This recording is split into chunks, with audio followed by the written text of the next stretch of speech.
In part C, we will talk about the 4S model and the dimensions of project success. As we have already mentioned, complex projects have different types of uncertainty. All those uncertainties can interact in many ways. That is, one form of uncertainty can affect another form of uncertainty in ways that we do not know. So in complex systems, we do not know all the interactions between all those uncertainties, and we do not know all the outcomes of those uncertainties. Thus, complexity emerges from the interactions between different dimensions of project complexity. It is difficult to know in advance how one dimension of project complexity will affect another one. It is difficult to plan in advance and measure key project activities. This means that we need a project management model that helps us to deal with complex aspects of projects, with aspects that we cannot forecast, aspects that we cannot measure, aspects that are difficult to evaluate, and with projects that do not have clear interfaces or projects that do have unclear goals.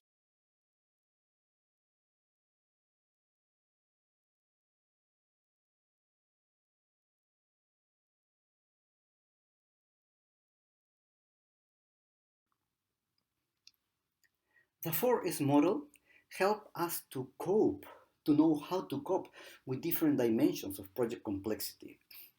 The 4S model is a roadmap. That is, it is not a step-by-step recipe. It provides an idea to build a custom solution for your project. Remember, I have already mentioned, there's no universal model to address all aspects of complex projects. The 4S model also helps us to structure and to frame our project. Very briefly, it has four elements, as you can see on the screen. Screening connects the project type with context. It helps to know what type of complexity is associated to the project, to your project, considering context. Context is very important and crucial for projects, as you know. Shifting is related to implementing projects. As we know, project management involves change management of people, technology, and organization all at the same time, and that is shifting. Shaping refers to shaping people in terms of power and political aspects that are related to all projects. And sharing is related to knowledge and learning, how learning happens between different projects.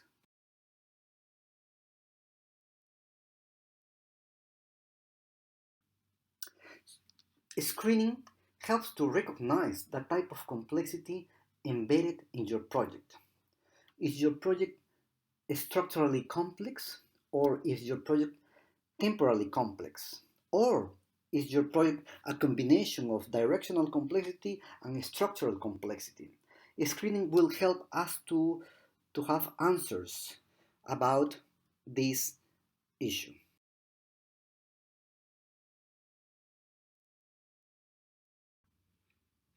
Screening helps to establish relations between the type of complexity associated to your project and the project management model that you need to use in order to address that type of complexity associated to your project.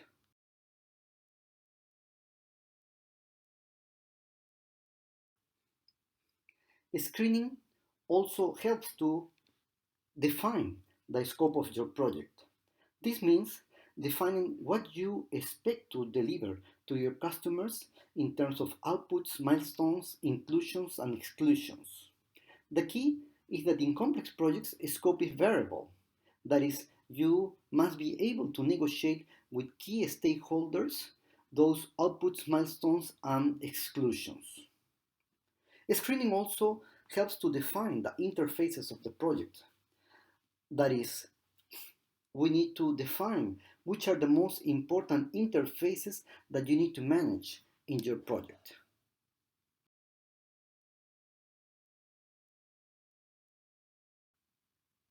Shifting is all about the implementation of your project. So managing change means changing people's behavior, changing interpretations of events, and changing expectations. As we know, in some types of projects, change management can be planned. That is, some projects do have clear goals, steps, milestones, durations of activities, and we know who will do what, when, and where. In other projects, goals are less clear. The resources that we need are also unclear. The tasks that need to be done, we do not know how long they will last. And there's uncertainty about collateral effects of the project. So in this second case, the change process need to be more flexible, need to be more organic, and this means less planned. The second aspect that we will see in the shifting dimension of the model is managing the unexpected. And this is really how do we make sure that some specific things do not happen in our project? I mean, negative, unexpected things, of course. And if something happens that is unexpected, how we can cope with those aspects in order to make the project successful.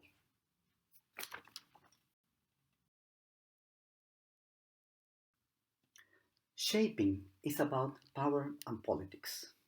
It is naive to think that everybody inside and outside your project will support the project.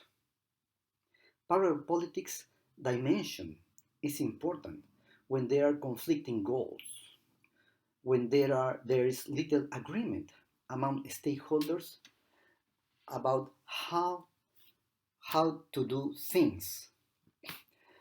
Power and politics is also important when there is no support from your top managers to your projects. Also, we know that in any project, in any human situation, people disagree because their personal interests are threatened. In other words, we can say that power and politics is the driving force that can help to explain success or failure in a project.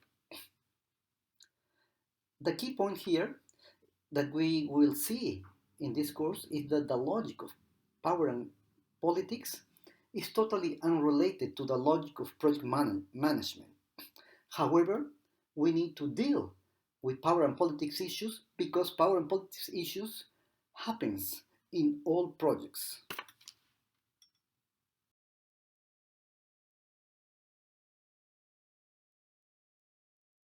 Then, in this dimension, we will focus on the dimensions of power and on political behavior in projects. And I will mention, but will not be the focus of this course, managing stakeholders, because that is part of the power and politics. What is important to mention regarding power and politics in projects is that power and politics may either help to develop your project or may constrain the development of your project. And that is why project managers need to have political skills in order to go ahead with your project. Sharing is about how do we share knowledge between different projects. Project managers need to promote knowledge sharing and learning between projects in order to not to repeat mistakes. And this is because it is possible to learn from other projects. For example, an organization that is building the runway of an airport can learn from other projects. If the same organization, for example, is building in other projects a dam, even if they are different projects, one project can learn from another project in order to not to repeat mistakes. As we can see in this example, there are common aspects in these both projects. Both projects, the runaway construction and the dam constructions, need the same engineering knowledge, the same inputs, the same material, that say probably the same, even a very similar equipment. But also, there are other aspects that are, of course, totally different. So how one project that is different can learn from the other project is because there are also another different aspects, set of aspects that can be common and one can learn without another one. For example, how do we deal with environmental impact? In both cases, environmental impact is essential. How do we deal with changing government regulations? How do we deal with community groups? So there are common aspects that one project can learn from another one.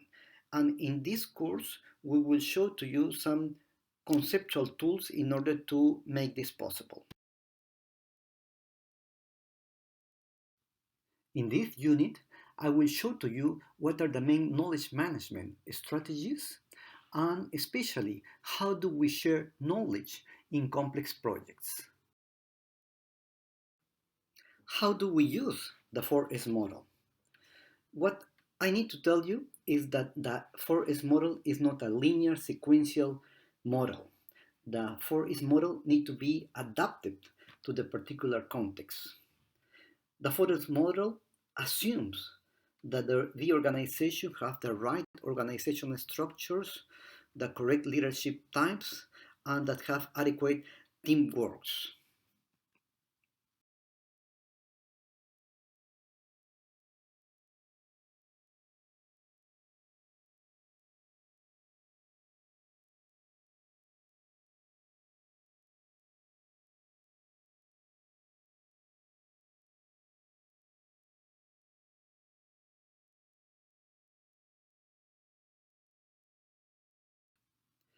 The 4S model does not provide a list of things to do. The 4S model helps to recognize a complex situation, the predominant type of complexity associated, and helps to deal with those issues in the project. So the progress model is a conceptual tool. Really, you need to develop your own specific solution for your own specific project. In the screen, for example, we can see that that we have many ways of using the 4S model. There's no a predetermined order between which of the four dimensions you should use uh, first. The only certainty that I can tell to you is that usually when we start a project, we need to start with the screening stage, with the screening dimension, because the screening dimension will tell us what type of project is your project related to complexity. After that, you need to use any one of the other dimensions depending what are the needs of your projects. There is not a predetermined order. And this is very different, I know, from the conventional project management recipes that you can see on the left of this screen, in which we have a predetermined order. First, we initiate the project, next, we plan, after that, we implement, at the end, we evaluate the project. Right? So the 4S model is a very different model with a very different logic. It's contingent to the context that your project have at particular stage of the development of your project. Here you can see the relationship between the 4S model and the 6 modules in which I have divided this course. For particular dates regarding when will be delivered every module, please see the course profile and the study guidelines in Learning at Griffith. This section is about the dimensions of project success. In complex projects, the conventional criteria of time, quality, and cost is not enough. A very good example was the construction of the Sydney Opera House. As we know, the Sydney Opera House is an iconic building. It's visited by millions of persons every year. Now, in project terms, its original budget was 7 million Australian dollars. And the time construction was planned to be last 5 years. In reality, when the Sydney Opera House opened, the costs were $100 million and the construction lasted for 16 years. So, was this project a success or a failure? The point is that today nobody cares about how the project was managed. The important point is that this building provides a steady revenue to New South Wales, attracts millions of tourists every year, and that means billions of tourist dollars every year that are very even difficult to measure.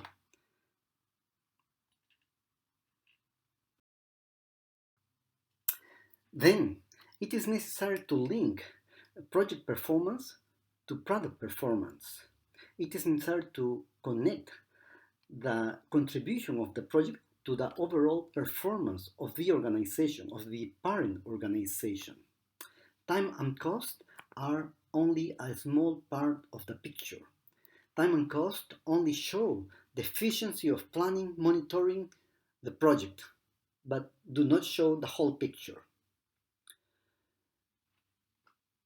Following the project plan does not say anything about the long-term success of the business. So project success need to be defined in terms of both success of the project and success of the product. This means that project success is really a multi-dimensional concept in which we need to consider not only efficiency but also impact on customer, impact on the team, impact on the success of the whole business, not just the project, and how this project helps to prepare for the future, for the whole organization, or for the whole business. The definition of project success becomes a dynamic concept because it is closely related to short and long term aspects of the project. For example, in the short term, efficiency and impact on the customers is very important. In the medium term, the impact of on the team and impact on the business becomes more and more important. And in the long term, the preparation for the future becomes the most important criteria to define the success of the project. What is interesting is that this framework is dynamic in terms that while in the short term efficiency is important, in the long term efficiency becomes irrelevant, and vice versa. While in the long term preparation for the future is crucial and the direct business success is very important, those two criteria are not very important in the medium and short term. Project efficiency, as we know, it's very important in the short term and it is all about time and budgets. Impact on customer is important because customers are major stakeholders. Customers' perceptions are key for evaluating project success. And this includes not only the achievement of functional requirements, but also, of course, customer satisfaction. Impact on the team is important because it reflects how the project affects the team and its member who develop the project. This is important because this team will be developing new projects in the future. Impact on the business is related to the impact on the parent organization of the project. It looks at the long term. In simple words, the question is, did the project help the organization in the long term? And preparing for the future is absolutely crucial in the long term because it looks not only at the creation of infrastructure for future opportunities in the parent organization, but also it looks at the creation of soft infrastructure that will be important for this organization to continue developing new challenging projects. And this involves the acquisitions of new skills, new technology, experience, and finally, customer satisfaction. We need to be aware also that success criteria can be hard or can be soft. By hard success criteria, I mean criteria that is tangible, that is quantitative, and for example, it involves deadlines and performance specifications. But also there is another type of success criteria that is more soft. It's about how do we do things, and it is more intangible, it is more quantitative. For example, a cooperative attitude between subcontractors or project commitment of different stakeholders, or also ethical behavior of different stakeholders and subcontractors. Hard and soft criteria can also be in turn of two forms, can be in the open, visible, or can be under the table, invisible and informal. In the open is the criteria that is usually discussed openly by all parties in formal meetings. And the under the table criteria is usually never discussed in formal meeting. It's only discussed informally. It goes it is invisible, and it is usually related to power and politics.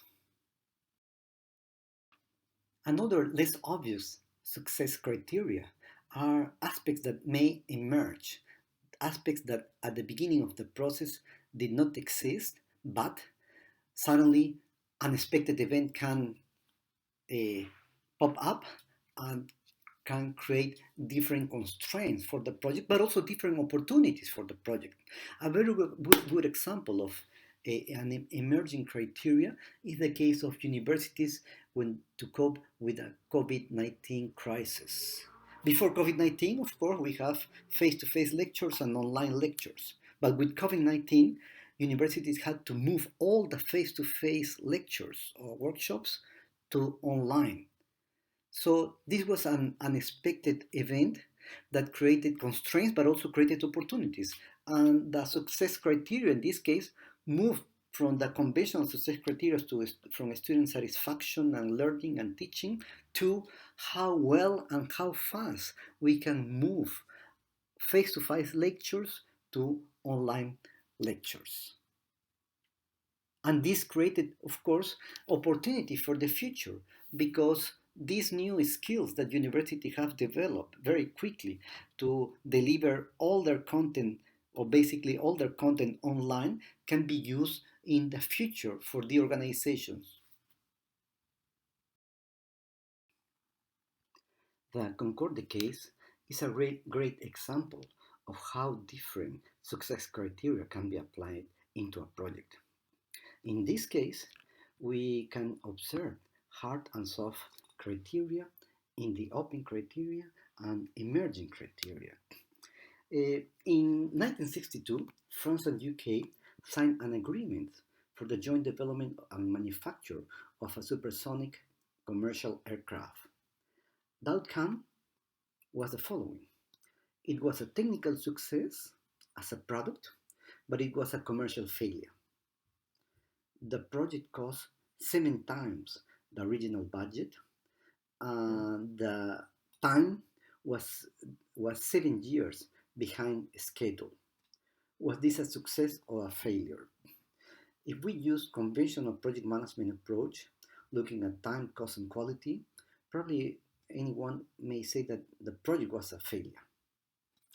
However, we know that the product, the actual aircraft, was a success, actually a technical success. What's happening with the Concorde development and manufacture? They develop new technologies, new materials, and new designs. They had to develop new environmental regulations in different countries because of noise. This aircraft needed a longer than the normal runaways. But also at the beginning of the project, the scope was not very clearly defined. That is, there were many specific components that they were unknown.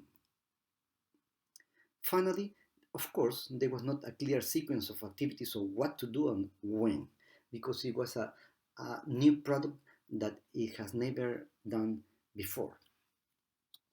But there were other benefits that that were related to the Concorde project. After the Second War, Europe tried unification several times. One of these ways for unification was the Euro Channel that today it exists. The other one was this idea of the Concorde project. As I mentioned, the British signed an agreement to test whether they can work together with the French. The French signed the agreement because they wanted to develop their aerospace industry. In that time, France did not have any aerospace industry, and UK got the skills and capabilities to develop that industry.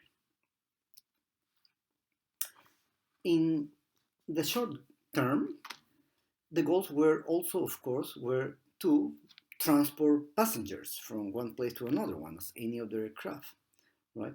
But there were other goals that were emergent in the long term, during the long term of the project.